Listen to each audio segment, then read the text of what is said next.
Welcome back to my channel. My name is Jocelyn, and for today's topic, I am going to discuss new U.S. immigration proposals under the Trump administration. Now, there is an executive order that wants to review all prospective citizens' social media accounts. This means that the USCIS is looking to review social media handles of immigrant visa applicants, including those applying for U.S. citizenship. In 2019, the USCIS launched a vetting of visa applicants by reviewing their social media handles. This year, 2025, Trump is ordering a stricter vetting of immigrants entering the U.S. under protecting the United States from foreign terrorists and other national security and public safety threats.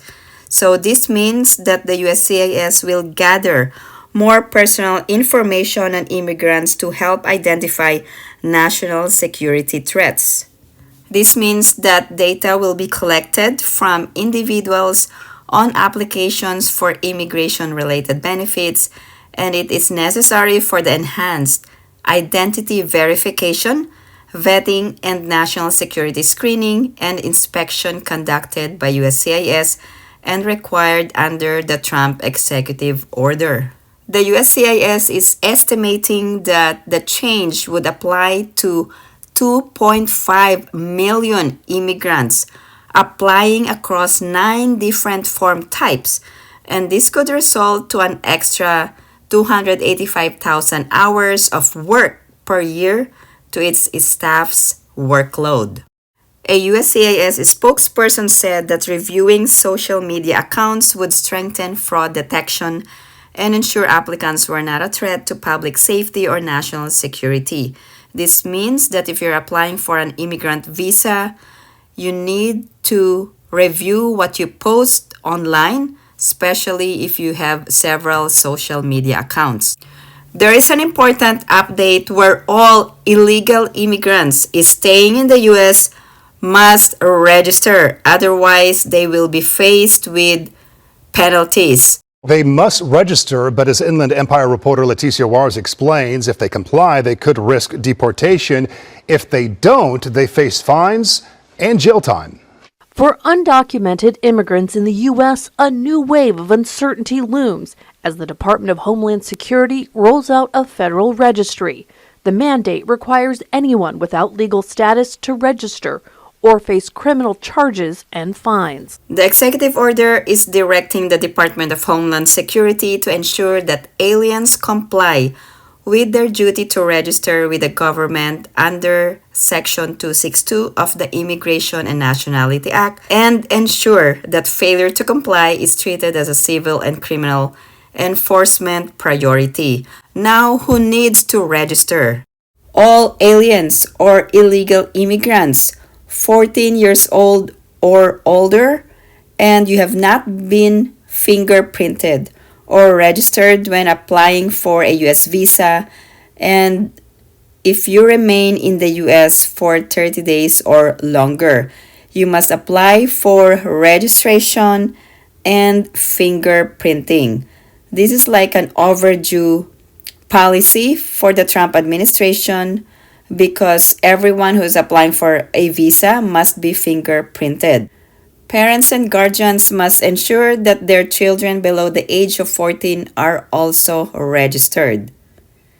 And for those within 30 days of reaching his or her 14th birthday, they must also apply for re-registration and must also be fingerprinted. This means that all unregistered aliens must comply with the law and there's no excuse for failure to register. Let's see what will happen if you failed to register. If you register, this is not an indication that you have an immigration status and does not establish employment authorization or any other benefit under the U.S. immigration law. This is only an administrative requirement and does not give you any immigration benefits. So this means that if you fail to comply, you will be subjected to criminal and civil penalties, including misdemeanor, prosecution, and the payment of fines. All aliens who are not inspected or who are present in the U.S. without inspection and admission or inspection and parole must register. Also included are Canadian visitors who entered the U.S. at land ports of entry and were not issued a registration.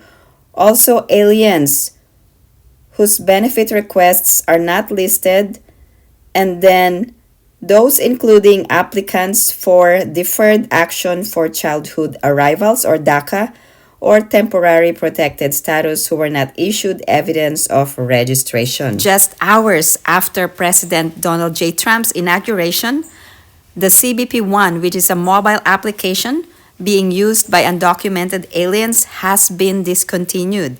It provides a variety of services for undocumented aliens to submit advance information and schedule appointments. So now it is no longer available. The CBP One app used to allow migrants to fly on domestic flights without having formal identification.